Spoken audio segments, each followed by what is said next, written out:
Welcome to Burlap Teachers. Enjoy the video.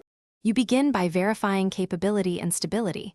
Confirm the device supports standby and that firmware or OS is updated.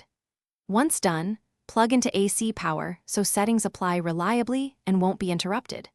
Make sure to note or export your current power profile and any third-party power managers. This preserves a rollback option.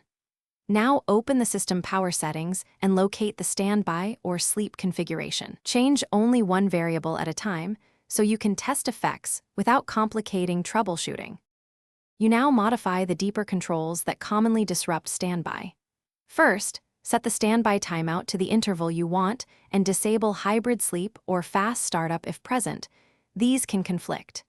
Next, make sure network adapters and USB selective suspend options won't wake or prevent sleep. Change adapter power management so the computer isn't permitted to turn devices off unexpectedly. Also set graphics and chipset power profiles to balanced or power saver depending on your needs. After each change, test standby to isolate which setting mattered most.